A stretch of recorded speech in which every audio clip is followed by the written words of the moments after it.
I couldn't decide on a good picture for today's lesson, so this is going to be my go-to picture for this year. If I can't find one, as he rebukes the Pharisees, I couldn't find a good one that I liked about rebuking the Pharisees.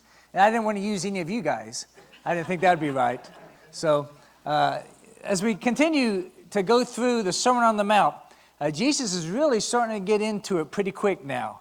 As he's gone through the Beatitudes to kind of, encourage them, as a lot of them have been downtrodden. And like I've said, he's talking to the Jewish people. I imagine it's a mixed crowd of the type of Jewish people that's listening to, wouldn't you think? There's probably some regular workers type people, and there's probably some people, some rabbi type people listening there, because they were wondering what's going on. Now, it's interesting, even though this is pretty early in the ministry of Jesus, there's already a crowd. I mean, just look at the picture there. There's a lot of people there. No, but there's a crowd there that he's already talking to. So he already has a reputation of someone who's a sage type person that they're listening to, okay? And so let's look here at the first two verses. Do not think that I came to abolish the law or the prophets. I did not come to abolish, but to fulfill. For truly I say to you, until heaven and earth pass away, not the smallest letter or stroke shall pass from the law until all is accomplished. All right, so that's a very interesting thing. And I'm going to ask you if you have a different version for you to share a little bit from your verse 18 there, if you have that. Because right here, there was worry amongst the Jews. Because here is this upstart rabbi type person that everybody is following. And they're worried. It's like, they're going to start listening to him. Because it shouldn't be, but it gets competitive. Have you ever maybe felt competitiveness between a church and our church? For me personally, I want to let you know, I hope every church that helps people get closer to God grows. Because we are on the same team and that we're trying to get people to heaven. Amen? And so when someone tells me good things that the church is doing, sometimes I think, because they know I'm a preacher, they think I'm going to say, oh, okay. I rejoice with them. I was like, that is fantastic. That's great. Because we should be happy about that. Now, the Jewish leaders, they should be rejoicing that Jesus is helping people to grow spiritually. But they weren't that way. The Pharisees, we're going to find out, they weren't too happy about this. So Jesus, he is going to tear down traditions. And they don't like that. How many of us do? Even those of us who don't like traditions and want to start new things, and really what we're doing in doing that is starting new traditions. It's like, oh, I don't like that old way. In 30 years, you'll find out, it's like, why do people want to change what I started 30 years ago? That seems to happen every generation. New people want to change it. The older people who have changed theirs don't want to change it. So Jesus is coming in here to break things up a little bit. And it needed to be broken up. And so it's interesting that what he came to destroy was the power of the devil. That's what he came to destroy. He didn't come to destroy the Jewish faith. He came to destroy the power of the devil. And hopefully that's the part that we play as well. That we're trying to loosen the grip that devil has on other people. We're not trying to hurt people. In actuality, we're trying to help them so they can live to their potential. And that's what Jesus was doing. Now, the Pharisees took this as an affront. They took this as an attack. What are you doing attacking us? And he's like, I'm not attacking you. Don't take everything so personal. Now, I'm sure that doesn't happen to us nowadays. You say something, and out of the blue, someone gets offended. It's like, I wasn't even talking to you. And they get offended. And that's kind of how this was. And Jesus could tell that the Pharisees were having this against them. Because there wasn't any dialogue between the previous issue of being the light to now. But Jesus could see, I can read your faces sometimes when I say something and you're like, no way. Jesus can read a crowd very well. And it also helps that he's God, okay? So that helps. He's got that in his back pocket. So Jesus was and is the most faithful of all people. That's true. And so they were thinking that he was coming to abolish the law. Meaning, pretty much the first 5 books of the Old Testament that was laid down there through Moses and Aaron and other people, that Jesus was going to come here and destroy all that. And he says, no, I'm not here to destroy that. And, and he says here in verse 18, he says, for truly I say to you, until heaven and earth pass away, not the smallest letter or stroke shall pass from the law until all is accomplished. Now, how many of you, this is the NASB, that version right there. How many of you have a different version? The King James or ESV? What does yours say, Shirley? For verily I say unto you, till heaven and earth pass, one jot or one tittle shall no wise pass from the law till all be fulfilled. Now that's King James, or New King James. And that's what I learned growing up. Jot or tittle. I loved that growing up. That's right, not one jot or tittle. And many times I thought, what is that? Is that a dance? And so there's different versions. Does anybody else have a different one? Yes. The New International Version, it says, do not think that I have come to abolish the law and the prophets. I have not come to abolish them, but to fulfill them. For truly I tell you, until heaven and earth disappear, not the smallest letter, not the least stroke of a pen will by any means disappear from the law until everything is accomplished. All right, not the smallest letter or the least stroke of a pen. All right, there's one more version that I want to hear from. Yes, Pat. Think not that I have come to destroy the law or the prophets. I am not come to destroy, but to fulfill. Okay, and what's verse 18? Is that what that says there? 17, 18, verily I say unto you, till heaven and earth pass, one jot or one tittle shall no wise pass from the law until all be fulfilled. Okay, this is Jot and Tittle. I think those would be 2 great names for twins. And so, and there's one more that talks about not one iota. Does anybody have that one? Not one iota will pass away, okay? Now what iota is the closest Greek letter to the Hebrew word that he's referencing to, which is the yod, okay? If you know, there's 22 letters in the Hebrew alphabet, okay? And of course, Psalm 119 is a very famous psalm. Each 8 verses is dedicated to a different letter from the Hebrew language, okay, alphabet. And so each verse there in that section starts with that letter, okay? And just for an example here, I want to show you, so yod, right there, look at that letter. Right there, I'll zoom in a little bit more. See that letter? That's a letter right there. It's like an apostrophe. So that is the smallest letter in the Hebrew language. And iota, we use that as like not one iota, right? We use that phrase sometimes, and that's where this comes from. So Jesus is saying not even this letter will pass away, will be undone by me. I'm not going to destroy anything that God has put in motion, okay? And that is profound. How many of us can say that about relationships that we have with people? That I'm going to do everything I've said to you. And my Father, what He has said, I'm going to uphold everything. That's hard to do that for one day. But what Jesus is saying here, that He's going to uphold and fulfill all of the law. And I want us to think about that now, what He's saying here. Now, when He said this to the people, they understood what He was saying.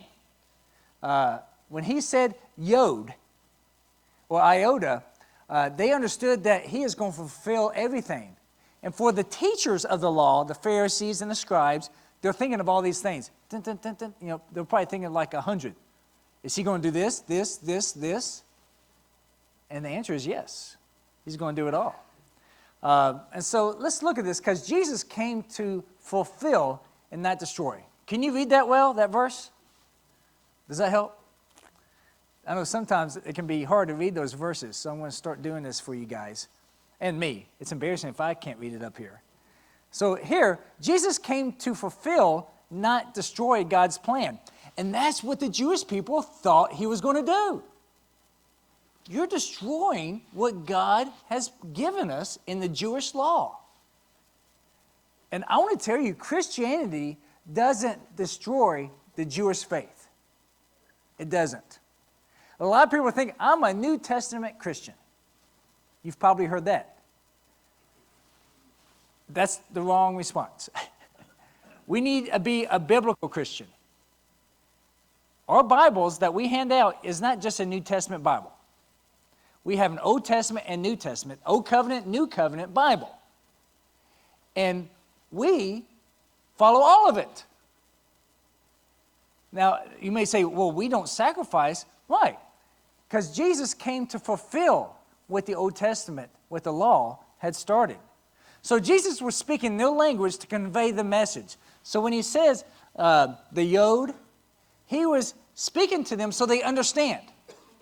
Because Jesus was in a particular time and a particular culture, so he had to speak so they could understand. Now for us, we take this now and we translate it in our culture so for people can understand. We are, and people all over the world, we are the converters to take the words of Jesus and God to tell it to people nowadays. Because even though we get new translations into modern speak, you know what your friends need to hear to understand the Bible. It's kind of like the pig is a great converter. It converts vegetables into pork, meat. It's amazing. All right? Now, we convert what God says so people can understand what God wants. There's a lot of non-believers, non-Christians, when they open the Bible, it's overwhelming. Have you been there before you became a Christian and you open the Bible? It's like, I can't make head or tails of this. It's confusing. Well, that's where you come in. Like Jesus came to explain things to the Jewish people to ease them along, to prepare them for what he's about to do. You are here to help people ease them into the Christian faith as well. Look at Luke 4:18 through 19. What Jesus was talking about, that all is going to be fulfilled, okay? I'm going to fulfill everything. This is a great example. Luke 4:18 through 19. The Spirit of the Lord is on me, because he has anointed me to proclaim good news to the poor. He has sent me to proclaim freedom for the prisoners and recovery of sight for the blind, to set the oppressed free, to proclaim the year of the Lord's favor. Now, when he opened that in Isaiah, that was a scroll that was given to him, and he opened it and read that passage. That's what it says right there, isn't it? The Jewish people, when they heard that, they understood what he was saying. This is becoming fulfilled right now. The Messiah is coming right now. Very profound. You know, sport athletes and other people make these predictions. Politicians predict, I'm going to win, I'm going to do this. And of course, that's just hope that they're speaking. But when Jesus read this, he was making a profound statement that the new beginning was beginning now. And this is how, in Luke, he begins his ministry. And it's so interesting. We read this in Matthew chapter 11, but in a different way. Instead of Jesus opening the scroll, look at this. John the Baptist is already in jail. Okay, he's already in jail. Read with me. Now, when John, while imprisoned, heard of the works of Christ, he sent word by his disciples and said to him, are you the expected one? Okay. Or shall we look for someone else? Now, once again, this is his cousin. He's known him for 30 years. He's a little bit older than Jesus, about 6 months or so. So Jesus answered and said to them, go and report to John what you hear and see. And look at this. The blind receive sight, and the lame walk. The lepers are cleansed, and the deaf hear. The dead are raised up, and the poor have the gospel, good news, preached to them. And blessed is he who does not take offense at me. The same passage from Isaiah chapter 61, verses 1 and 2. Jesus says, tell this to John. And John would also understand, it's like, this is the expected one, the anointed one, the Savior. Because he is fulfilling this prophecy, this great prophecy, to show that this is the one that's coming. Now, I like how Jesus, he ended it with this. And blessed, happy, not joyful, happy is he who does not take offense at me. And he told him to take that back to John as well. Meaning, do you take offense at me? Do not take offense at me. Now, this is the ministry of reconciliation that Jesus brings to all of us. And it's Jesus' ministry. It is now our ministry. And you're going to talk about this more in your encouraged groups tonight and Wednesday, whenever you meet, okay? I want you to digest this well. Because in the end, you're going to be left with this question. Does Jesus offend you? Does he? And when he's doing his ministry in being with the unreputable people of the world, and he's a model for us, and then we're asked to do the same. If this was a sign of Jesus as fulfilling God's law and plan, what are we doing? Did that ministry die with Jesus? Jesus began a ministry that never ends. He did. He started a way of life that continues through us. And so as he's preaching and teaching on the Sermon on the Mount, he is teaching not a new law, but the right law, the right understanding. Okay? Now this passage here, I use the NIV. Do you know this as a song, this passage? I learned this as a song when I did the St. Louis internship. There was a couple of young ladies, they put this into a song, and I heard it later on, like 10 years afterwards. Someone else had heard it from them. But I remember when they wrote it, they were kind of working on it and stuff. And I want to sing it to you, okay? A joyful noise to the Lord, I'm going to sing, all right? The Spirit of the Lord is on me, because he has anointed me to proclaim good news to the poor. He has sent me to proclaim freedom for the prisoners and recovery of sight for the blind, to set the oppressed free, to proclaim the year of the Lord's favor. I can't tell you how many times I've sang that to myself as I'm just alone.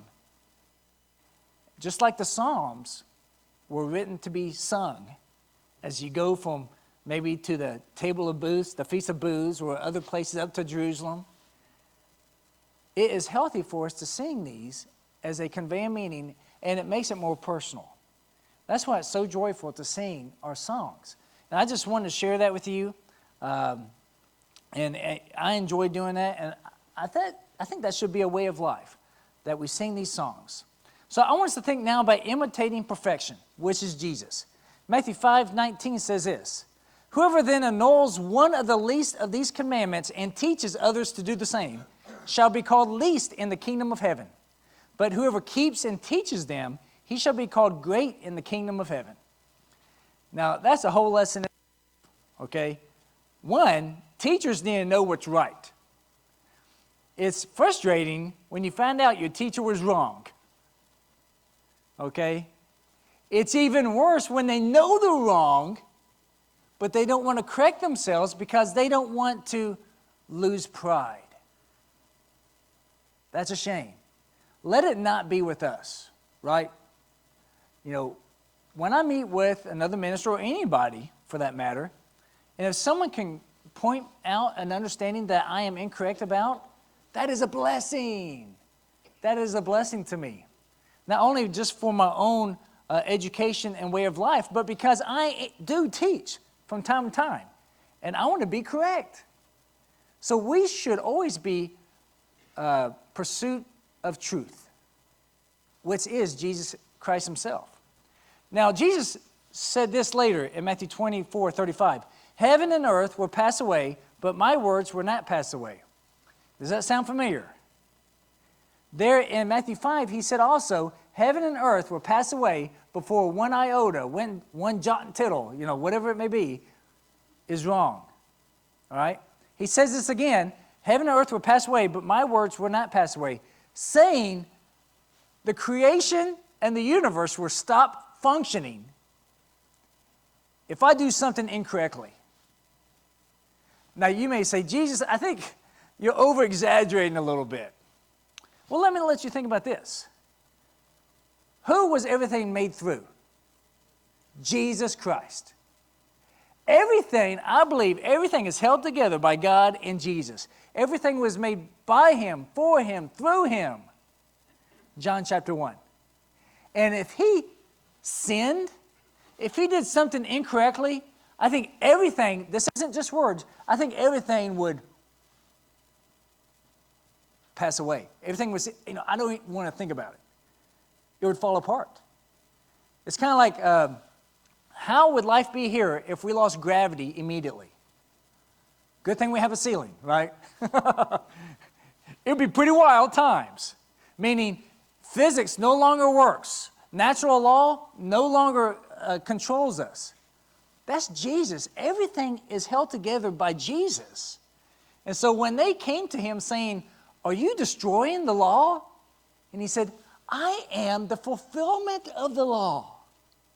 How can I destroy? How can the fulfiller be the destroyer of it? Now sometimes fulfilling something kind of ends a process, and people miss that process, right? And so Jews got used to this process of sacrifice all the time, and when you have a Day of Atonement, and so they got stuck with tradition in that way, okay? Matthew 5, verse 20, for I say to you that unless your righteousness surpasses that of the scribes and Pharisees, you will not enter the kingdom of heaven. Now the scribes and Pharisees, they were righteous in their own eyes. And they were the first ones to tell you, I am righteous. I fast twice a week. I am better than you, in case you didn't know. And don't forget, I'm humble. They would do these things. It's embarrassing. It just infuriated Jesus. It's like, you guys are making people twice again the sons of hell by the way you teach them. And so we need to be concerned about being right in God's eyes and not man's eyes. Not even our own eyes. And so when Jesus is teaching the crowd, he knows there are some Pharisees and scribes listening. How do you think this went over? Like a lead balloon, right? I think right then, and many times over, they said, we got to stop this guy. We've got to stop Jesus, all right? Like Ryan's trying to stop me from preaching. I get it. It's my last slide. And so right here, this is the point where the fulfillment is happening, okay? And like I talked about last week, this whole Sermon on the Mount is a beautiful flowing. People want to cut up the Sermon on the Mount. Okay, this passage, 13 through 16, okay, this. And 17 through 20, whatever. This passage flows. It all flows together, okay? He just said, you are the salt. You are the light. And now he's talking about fulfilling the law plan of God. All right? Romans 8, 3 through 4. You'll talk about this in your small group as well. For what the law could not do, weak as it was, through the flesh, God did, sending his own Son in the likeness of sinful flesh and as an offering for sin. He condemned sin in the flesh, listen to this, so that the requirement of the law might be fulfilled in us, who do not walk according to the flesh, but according to the Spirit. The fulfillment of the law in us? The sinful ones? Yes. God's plan is for us to be redeemed, to come back to him. And so God's plan law is fulfilled in our redemption through Jesus. And so we play a part in God's beautiful salvation story and plan. Jesus fulfilled the requirement of the law. No more sacrifice, no more blood has to be shed for sin, because his blood was perfect. And we have been redeemed. Let that sink in. Our relationship with God has been healed. And that's what Jesus was alluding to, that I didn't come to abolish, but to fulfill the Jewish law. I came to, so you don't have to struggle with what you had before, but to fulfill, so you can have that relationship with God again, the way it was in the Garden of Eden. God's plan is fulfilled in us. This was God's plan, that we would have the Holy Spirit, that we would walk with him in the garden again, so to speak, because of the sacrifice of Jesus. And so when he's saying, you are the salt, you are the light, it's because of the fulfillment of the law, of which they couldn't understand yet. And maybe you didn't put it together until now, that you are the salt and the light, because that was God's plan, that he would be glorified through us, the broken creation. Now, normally, if you are a crafter or a creator of something, and you want to show something to someone about how good of an artisan you are you going to show the broken one or the one that's not broken? What God says, you know what? I can show you the unbroken one, that's Jesus. But how much better is, I'm going to show you one that was shattered and I made it new again. That's much harder, isn't it? Humpty Dumpty couldn't be put back together again, but we can. Through Jesus, we can be put back together again. And we carry this good news. Like I said a little while ago, Jesus started this great ministry of reconciliation, and we continue it. He started it. It's not ended until we get to heaven. We are carrying on this wonderful ministry to other people. It truly is good news. And what a blessing it is to be a part of it. Maybe you've lost track of this ministry, this great work of the fulfillment of God's plan in us, because a big part of this is now we carry it to other people. I pray for this often, for myself and for you, that you have a good burden on your heart to reach out to those people that you know and care about who don't know Christ the way that they should. We need to reach out to them, not that we can put a bigger number on the board back there, but because people can be saved. Now, I want to let you know, if you don't feel that good burden on your heart, there's something wrong with your spirituality. There just is. You need to get back in tune with God, because that's what Jesus came for. Jesus didn't come to judge the world, but to save the world. If that was true for Jesus, isn't it true for us? Absolutely. Absolutely. If you need the prayers of the church or want to talk to me later, please come forward as we sing this song.